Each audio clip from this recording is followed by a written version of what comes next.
Hello दोस्तों, स्वागत है आपका मेरे YouTube channel let's study with Poonam में, जिसमें हम जीके जीएस से रिलेटेड नए नए टॉपिक के बारे में चर्चा करते हैं और अनोखे टॉपिक आपके लिए खोज कर लाते हैं।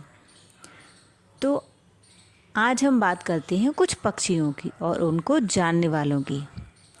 तो आज हम पक्षियों और उनकी आवाज़ और अन्य गुणों के बारे में बहुत कुछ जानते हैं। इसका श्रेय देश के बर्डमैन सलीम अली को जाता है। अगर आप सलीम अली को नहीं जानते तो इसका मतलब आप प्रकृति को सही तरीके से नहीं जानते। आइए आज हम सलीम अली के बारे में जानने का प्रयास करेंगे। सलीम अली को बर्डमैन ऑफ इंडिया के नाम से भी जाना जाता है। वह पक्षी विज्ञानी और प्रकृतिवादी थे। उनका जन्म 12 नवंबर 1896 को बॉम्बे में एक सुलेमानी बोहरा परिवार में हुआ था। पक्षियों के बारे में अध्ययन में उनका योगदान उल्लेखनीय है। हम कह सकते हैं कि अगर वह नहीं होते तो आज देश में पक्षियों का सुनियोजित ढंग से सर्वे मुमकिन नहीं हो पाता।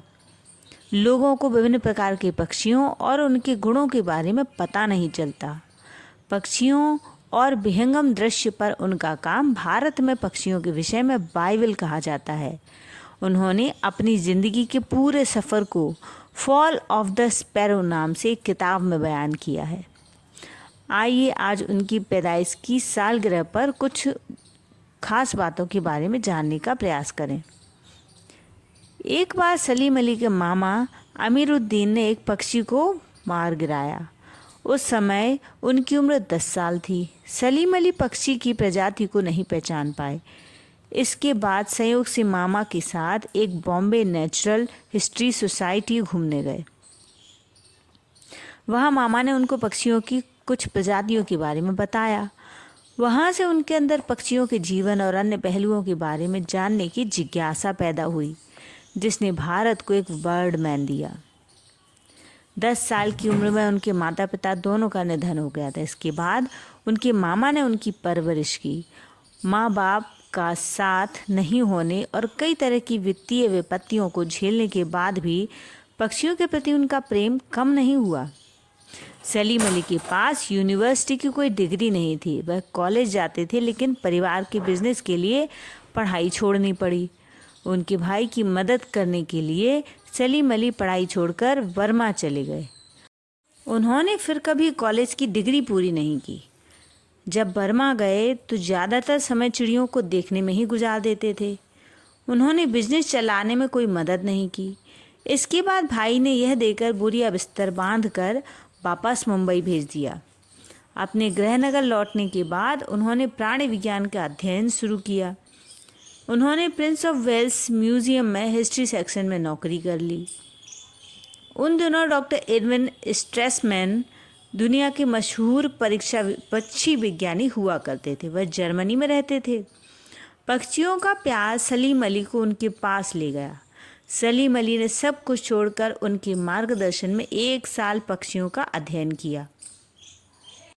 जब जर्मनी से लौटे तो म्यूजियम वाली नौकरी चली गई।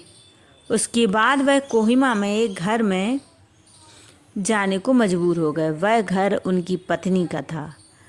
कोहिम में उन्होंने ज़्यादातर समय विहंगम दृश्य देखने पर लगाया, क्योंकि जहाँ वह थे वह क्षेत्र पशु पक्षियों से भरा हुआ था। पक्षियों के अध्ययन उनका शौक बनता चला गया। जब उनको बॉम्बे नेचुरल हिस्ट्री सोसाइटी की ओर एक प्रस्ताव मिला, उनको देसी रियासतों के अंदर पक्षियों का रिकॉर्ड तैयार करने को कहा गया। सोसाइटी की ओर से उनके किराए और ठहरने के खर्च को भी उठाया गया। देसी रियासतों को यह जानकर बहुत खुशी हुई कि उनके यहाँ पाई जाने वाली चिड़ियाओं की जानकारी एक दस्तावेज की तरह तैयार की जाएगी। वे इसके लिए खुशी खुशी तैयार हो गए। इससे सलीम अली के जीवन में एक बड़ा मोड़ लिया। उनका पहला शोध पत्र बीवर बर्ड्स पर था, जो 1930 में प्रकाशित हुई थी। शोध पत्र में उन्होंने जो क्रांतिकारी पर्यवेक्षण किए थे, उससे पक्षी विज्ञान की दुनिया में एक सम्मानित नाम बन गए थे। उसके बाद कभी उनके पास काम की कमी नहीं हुई। फिर तो वह देश के कोने कोने का सफ़र करते रहे और पक्षियों का दस्तावेज तैयार करते रहे। करीब एक दशक के कठिन परिश्रम के बाद उन्होंने 1941 में book of the Indian birds लिखी।